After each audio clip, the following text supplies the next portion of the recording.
ગરાસણી. ગેમાભાઈ, આ દીકરીને આજે એને સાસરે મૂકવા જવા છે, તમે સાથે જશો ને?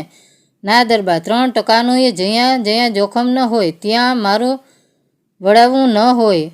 ગેમાનું વળાવવું તો 5-25 હજરાના દાગીનાના હોય એવા ગામતરામાં જ દીપે. બીજા સાપરડા ઘણા છે.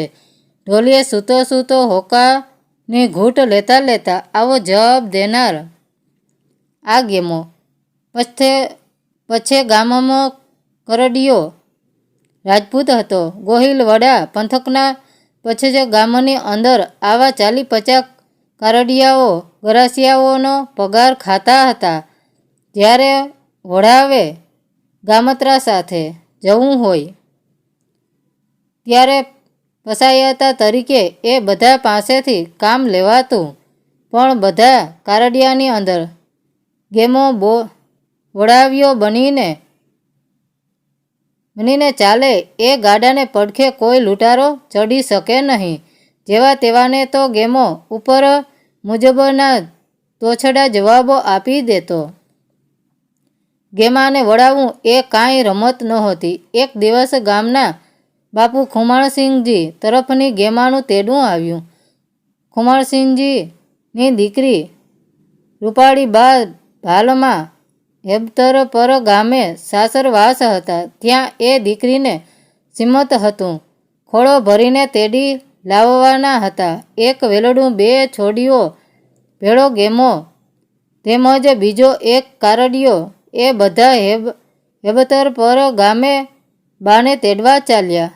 હેબતરથી પછેત ગામ આવતા મણપુર ગામ સુધી આશરે 10 ગાઉ લાંબુ ભાલનું રણ છે. દિવસે એમાં મુસાફરી થતી નહોતી, કેમ કે પાણી વિના પ્રાણ જાય. એટલે રૂપાળી બાને રાતે જ ચડાડવામાં આવ્યા. વેલડીમાં રૂપાળી બા અને છોકરીઓ બેઠા બેઠા બીજા ગાડામાં ગેમો એનો બીજો સાગાથી અને પાણીના 2 માટલા હતા. ગાડા જોડીને તારોડિયાને અંજવાળે બધા ચાલી નીકળ્યા. રૂપાળી બા પાસે એક ડાબલો હતો. એમાં 5000ના હેમના દાગીના હતા. અંગ ઉપર પણ ઘરેણાંનો શણગાર ભલી ભ્રાંતિએ ભર્યો હતો. ગાડા ચાલ્યા એટલે ગેમો તો જાણે પારણામાં હિંચોળવા લાગ્યો. એણે પછેડી ઓઢીને લાંબા પડી ઊંઘવાનું શરૂ કર્યું. ઘોર અંધારામાં એના નક્ષોરા ગાજવા લાગ્યા. ગાડાવાળાએ એક વાર ટપારી જોયું. ગેમાભાઈ, રાત અંધારી છે, ઊંઘવા જેવું નથી હો બાપ, હોશિયાર રહેજો. ગેમાએ જવાબ દીધો, એલા ઓળખ છો તું આ ગેમાને? ગેમો હોય ત્યાં લૂંટારા ન ડોકાય. તું તારે મૂંગો મરીને ગાડું હાંક્યો આવ. ગેમો નક્ષોરા ગજાવવા લાગ્યો. નક્ષોરા ઠેઠ બહેનોને ગાડે સંભળાવવા લાગ્યા. વેલડીનો પાંદડો પડેદો ઉઘાડીને રૂપાળી બાઈએ પણ કહી જોયું, ગેમાભાઈ, બાપા અટાણે સુવાય નહીં હો. ઊંઘમાં ને ઊંઘમાં ગેમો બબડતો હતો, હું કોણ છું? ગેમો આમ કરતા વેળાવદર ગામ વળોટી ગયા. પણ ત્યાંથી 1.5-2 ગાઉ ઉપર એક તળાવડી આવે છે. ગાડા ખેડૂએ નજર કરી તો આગેથી તળાવડીમાં આગના તણખા દેખાતા ઉડતા દેખાયા. વહેમ આવ્યો કે કોઈ ચકમક જગવે છે. ગેમાને એણે હાકલ કરી, ગેમાભાઈ, ગફલત કરવા જેવું નથી હો. ગેમાનો તો એક જ જવાબ હતો, મને ઓળખ છો? હું કોણ છું? ગેમો ગાડા તળાવવાળી નજીક પહોંચ્યા એટલે ગાડા ખેડૂને 10-12 આદમીનું ટોળું દેખાણું.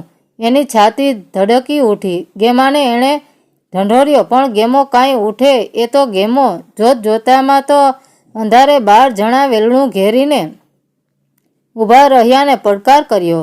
ગેમો ઝબકીને આંખો ચોળે છે અને હાકલો કરે છે, મને ઓળખ છો? હું કોણ? હું ગેમો. ત્યાં એક ડાઘનો ઘા પડ્યો અને ગેમો જમીન દોસ્ત બન્યો. એક જાણે કહ્યું, એલા એને જટ રણ ગોળીટો કરી મેલો.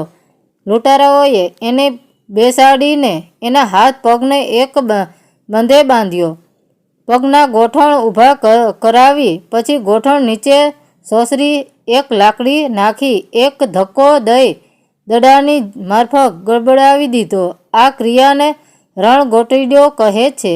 રણગોટીડો એટલે રણનો દડો. આદમી આ રીતે દડા જેવો બની જાય છે. કોણ છે વેલિયામાં? દાગીના ફગાવી દો ઝટ. લૂંટારાએ ત્રાળ દીધી. રૂપાળીબાઈએ વેલડીના પડદા ખોલી નાખ્યા અને બદમાશોએ માગ્યા મુજબ 5,000ના દાગીનાનો ડબ્બો આપી દીધો. તોરડિયાના પ્રકાશમાં રૂપાળીબાના અંગ ઉપર સોનું ચળકી ઉઠ્યું. બદમાશો બોલ્યા, ઢીલ ઉપરથી ઘરેણું ઉતાર. બાઈએ બધા ઘરેણાં ઉતાર્યા. બાકી રહ્યા માત્ર પગના કડલા સો તો ઉતાર. બદમાશોએ બૂમ પાડી. બાઈ વિનવવા લાગ્યા, ભાઈ આ નરેડીના નક્કર કડલા છે ને ભીડેલા છે. વળી હું ભઈએ પેટે છું, મારાથી નહીં ઉઘાડે. મારે આટલેથી ખેમૈયા કરો ને મારા વીરા સફાઈ કર. માને ઝટ કાઢી દે. ત્યારે લ્યો તમે જ કાઢી લ્યો. એમ કહી રૂપાળીબાઈએ વેલડીમાં બેઠા બેઠા પગ લાંબા કર્યા. પોતાના જતરડાની મજબૂત દોરીઓ ભરાવીને સામસામા બે કોળીઓ કડલા ખેંચવા લાગ્યા અને બીજા વાતોમાં રોકાઈ ગયા. કોઈનું ધ્યાન નહોતું. રૂપાળીબાઈએ ત્રાસી નજર નાખી. બીજું કોઈ તો ન દેખાયું, પણ ફક્ત ગાડાના આડા લાકડાના ધોકા દેખાયા. વિચાર કરવાનો ત્યાં વખત નહોતો.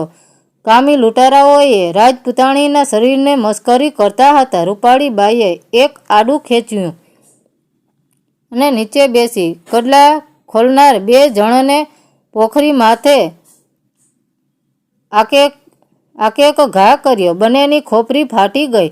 2 જણા ધરતી પર ઢળ્યા. ત્યાં તો એ ગરાસણીને સુરાતન ચડ્યું. આડું હાથમાં લઈને એક કૂદી પડી.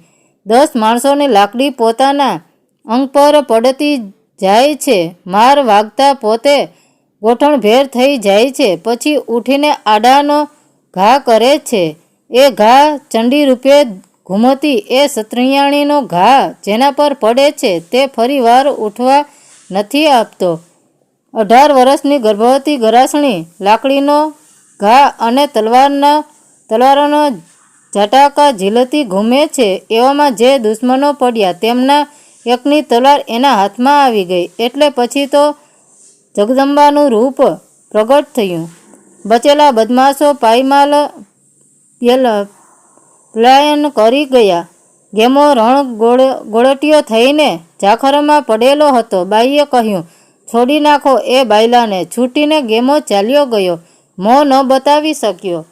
ફરી કોઈ વગર પછી ગામમાં ડોકાણો નહીં. જુવાન ગરાસણીની છાતીમાં શ્વાનની ધમક ચાલતી હતી. એના અંગે અંગ ઉપરથી લોહી નીતરતું હતું. નેત્રોમાંથી ઝાળ છૂટતી હતી. હાથમાં લોહીથી તરબોળ તલવાર હતી. કાળી રાતે કોઈ ચંડિકા પ્રગટ થઈ. વાહ!